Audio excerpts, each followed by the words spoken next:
Good morning, YouTubers, friends, followers, subscribers, lovers, haters, wasted spacers. Thank you for continuing to support this channel, even through such turbulent times. But, with good support, we will prevail. Well, people, what a 24 hours again. Lots happening. Thanks for those who continue to respond and send me emails. A lot of interesting things going on out there. Thanks to Watering for his support.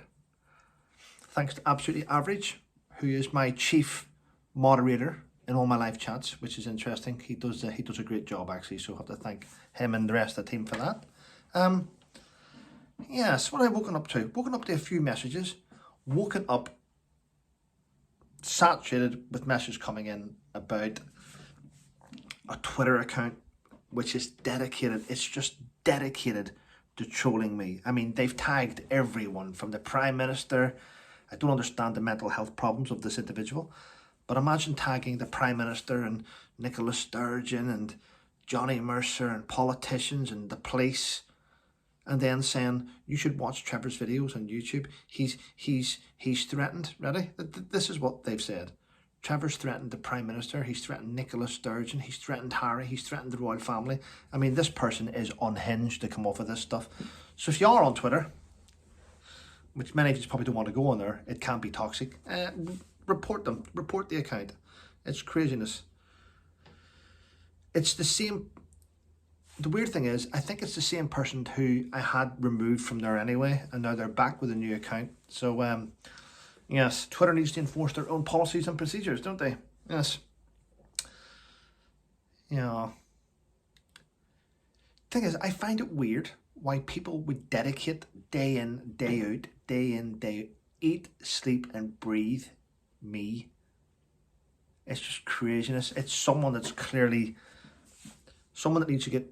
Someone needs a little bit of help, I think. So in a way, like, I do pity them. It's a shame that they have. It's a shame that without me, they've got no existence. So basically, talking of existence, the BBC is in meltdown this morning, isn't it?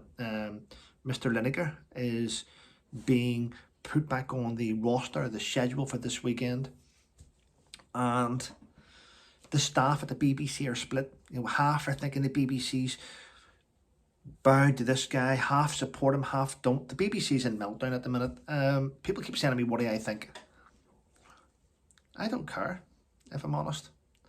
I don't watch Match of the Day, so I'm not really bothered.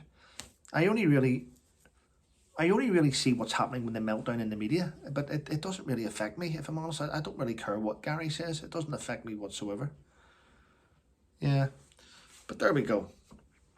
I don't even pay for BBC license, so I'm not even paying his wages, so I don't really have a say in it. It's up to all you license payers to complain, not me. I'm not fussed. I've got Amazon. But there we go. And I'll get a new deal coming in because I cancelled my Netflix, which they were charging me, I think it was $15.99 a month. I cancelled it. And if they bring it right down, this is true, if they bring the price right down to about $5.99 or $10.99, I may redo it again, but I'm not willing to pay the price I was paying. It's ridiculous, extortionate. But there we go. And I said yesterday about the UK signing a deal, Rishi Sunak signing a deal with Australia for nuclear submarines. Well, it's now been confirmed.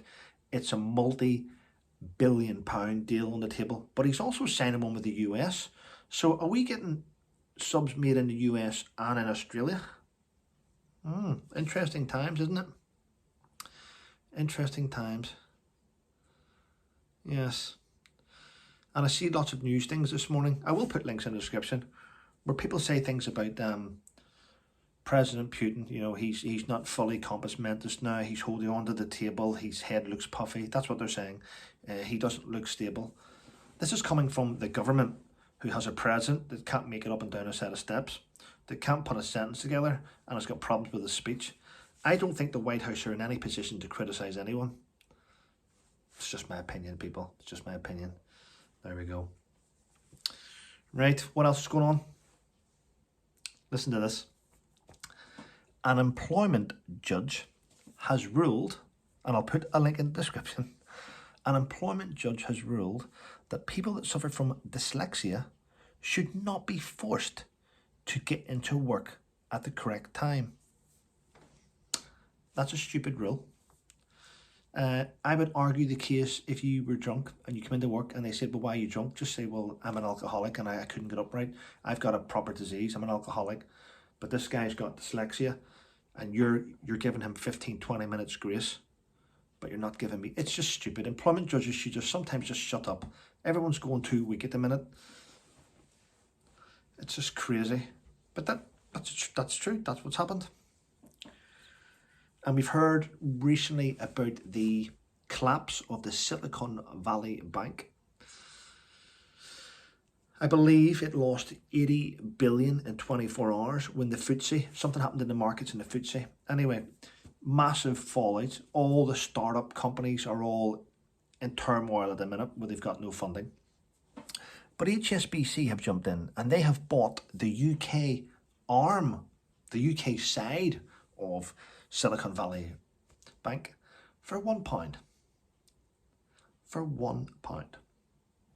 Now, the issue is this: if you are in HSBC Bank, will they be using your savings to rescue a bank outside? So are HSBC putting their own customers at risk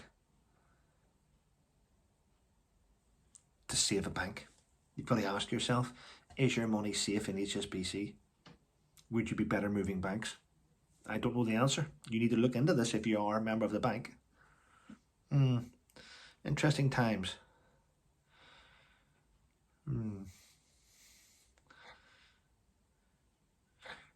For years, we've all criticised Nicola Sturgeon, haven't we? We've all criticised the fact that she was so hell-bent and determined to break away from the United Kingdom and have an independent Scotland. Well, the new guy in the hot seat, his name is Musa Yusuf. He's coming at things from a different angle. He believes that Scotland can break away from the royal family and have an independent head of state within 5 years. Now that would be a different angle.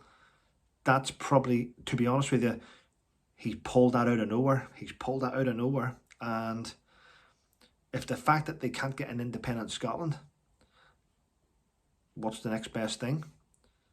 Get everyone to vote about removing the royal family as their head of state and have Scotland vote as an independent head of state. Then that is stage one of a massive way for them to have their independence in the end. Didn't see that coming, if I'm honest, but there we go. It's on the cards, apparently. Interesting, isn't it? Well, people, listen, I will let you know what happens from the Independent Commissioner's Office whenever I get information back. I'll let you know. That account on Twitter, I've reported this morning several times. Hopefully it'll get taken down. But every time you take down one account, another one appears. We'll see what happens. But listen, stay safe and have a great day.